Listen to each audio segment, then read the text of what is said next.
So the story ended with newly minted Mayor Jay Garrick leading a funeral service for Alan Scott, and due to the nature of his final act of heroism, there was no body to bury.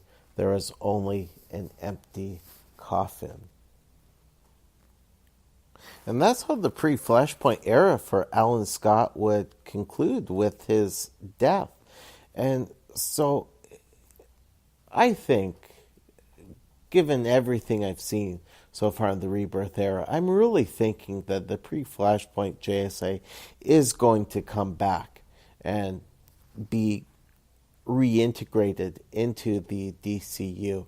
I'm also thinking that the New 52 JSA could very well be folded into the Rebirth era, and that would be kind of neat to have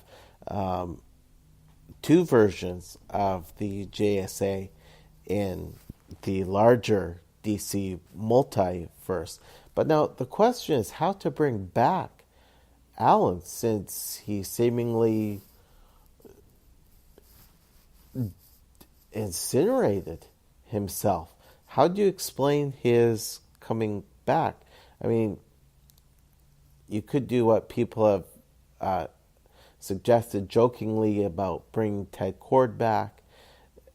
There were people back in the time when Ted Kord was dead who said, oh, you know what, you just have Ted Kord walk into the room and say, hey guys, what's up? What did I miss? Of course, that's not what happened with Ted Kord. But I don't know that that would be too satisfying for readers to just have Alan Scott just show up and say, oh, hey, how's it going? I'm thinking, going with the theory that Dr. Manhattan is the one who was responsible for creating the New 52 reality and has been messing around with the general DCU continuity. I go with an explanation that even though it appeared that the entirety of the Starheart was unleashed upon Darkin, that perhaps Dr. Manhattan was able to capture that smaller benevolent piece of the Starheart, stick it away somewhere, and at a later time in the ongoing DC continuity, we're going to see that piece of the Starheart free itself from the Speed Force or whatever it's trapped and take the familiar form of Alan Scott. And so he can say, oh, I'm back.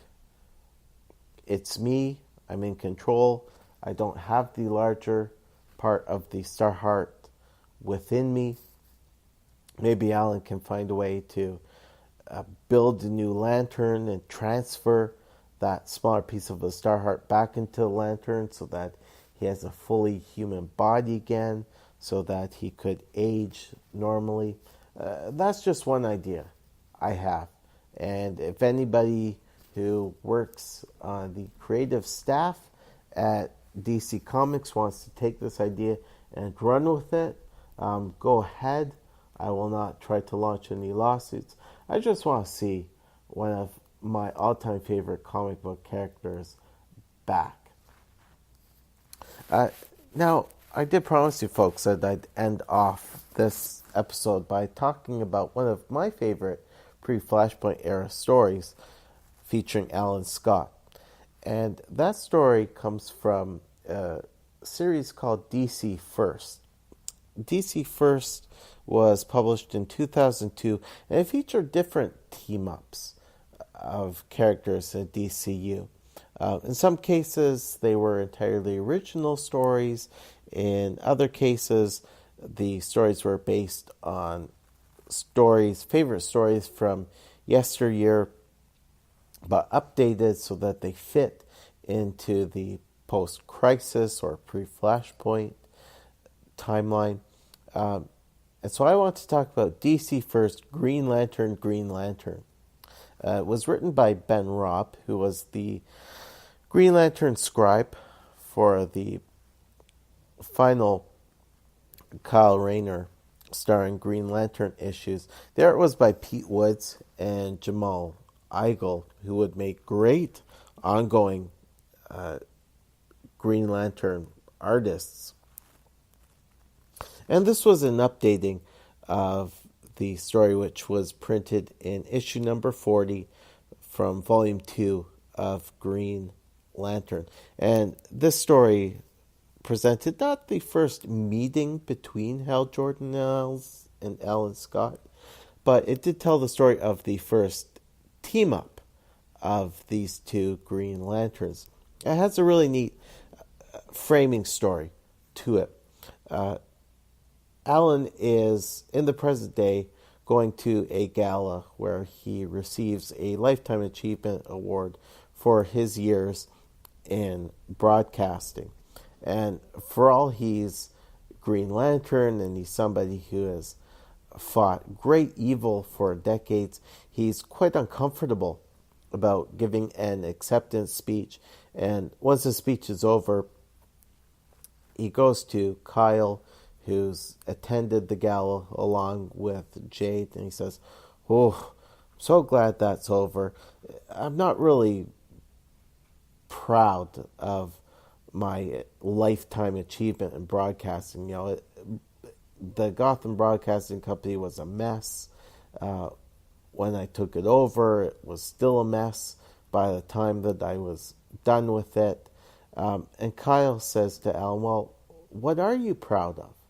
And that takes Alan back to the time when he and Hal first teamed up. And so the flashback story opens with Alan discovering that his ring no longer has its vulnerability to wood. And so he calls Hal Jordan to come talk with him and maybe they can figure out what's going on. But when he gives a demo for Hal, it turns out that Alan's ring no longer works on wood. To which the young upstart Hal Jordan says, "Well, old timer, these things happen as you get older. So good luck. See you later." And Hal flies back to Coast City. Alan is beginning to feel his age, and he talks about it with his love, Molly. And then he goes home where he does some pretty neat meditation where he's in his Green Lantern costume and he's sitting on like a huge wall of green flame. And that's when the Guardians manifest themselves in their giant green, almost holographic form and summon Alan to Oa. They also summon Hal, who's been enjoying a night at the pub with his friends, to Oa. And Hal is transported to Oa, transformed into his Green Lantern appearance, still holding a beer in his hand. And Hal isn't too pleased to see that Alan's there. But the Guardians explain to Hal and to Alan that a rogue Owen scientist from millennia ago, Krona, is threatening to come back to Earth. And so the Guardians explain to Hal and Alan for the first time that Krona was an Owen scientist millennia ago. He shunned the Owen prophecy, which stated that if one looks into the origins of the universe, chaos will ensue. Krona looks back into the beginning of the universe. He sees the giant hand with the swirling eddy of cosmic stuff. There's a new Big Bang, and the universe is born old with evil unleashed upon it. And the Guardians explain that even though they cast Krona away millennia ago, took away his corporeal form, they sense that Krona's essence is coming back, and he could very well do something that rips the universe asunder. So with that warning, Hal and Alan go back to Earth, and Alan recognizes that Hal represents the next generation, and Hal, for all he's a cocky upstart, is a very competent Green Lantern, and he can do things that Alan is too apprehensive about doing. One is going into space, taking on these giant cosmic threats. But in the end, it's Alan who comes to Hal's rescue as Hal comes home from a night of serving justice throughout the stars, and he answers the knock at the door. It's his love interest, Carol Ferris, and she disrobes in front of him and gives him a seductive look. And of course, Hal makes a mistake of inviting her in. So sometime later, Alan's at home and he sees Hal in complete emerald energy spectral form. And Hal explains that Krona had possessed Carol, used her body to get to Hal, and now Krona has jumped into Hal's body, and so Alan is looking at Hal's essence, and he needs Alan's help to get him back into his body. So Alan and Hal race to Oa, where they see that Krona has, of course, used Hal Jordan's form to get back onto the planet without raising much alarm. And now Krona, through Hal's body, is unleashing unholy fury upon the planet.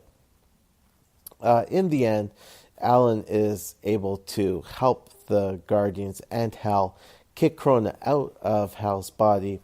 Krona is again dissipated, turned into pure energy form, and sent back into the cosmos. The Guardians and Hal are greatly appreciative of Alan's help. Alan is offered honorary membership in the, or not honorary, but full membership in the Green Lantern Corps. But Alan says that that's okay. He prefers to work on his own. He prefers to actually spend his working time on Earth, but he'll be there whenever they need him. And so in the end, this is the one thing that Alan's really proud of, is that at a time when he was feeling his age, he was still able to do something very important. This is where his friendship with Hal began. And in the end, Alan reflects on the fact that while he has come back as a costumed hero in the identity of Sentinel, Hal is currently seeking redemption in his then current role as the host of the Spectre. Just a really nicely written issue, beautifully drawn, but really helped restore the pre-crisis aspect of the story from Green Lantern Volume 1, Volume 2, Issue 40, in that there's no talk about the multiverse. This really restores that classic story to its roots, where it was a story which introduced Krona, the Guardians, and explained why evil had been unleashed upon the universe in the first place. So, just wanted to give you folks that as a way of ending this episode on a happy note. So, I'll be back in 2 weeks with episode 117, where I'll be reviewing a really great graphic novel written and penciled by Canadian writer-artist extraordinaire Emmanuel Chateauneuf. It's available in a number of fine bookstores. If you see it at your local comic shop, pick it up. It's well worth the read. I'm really looking forward to reviewing it in another 2 weeks' time. But until those 14 days have come and gone, this class is dismissed.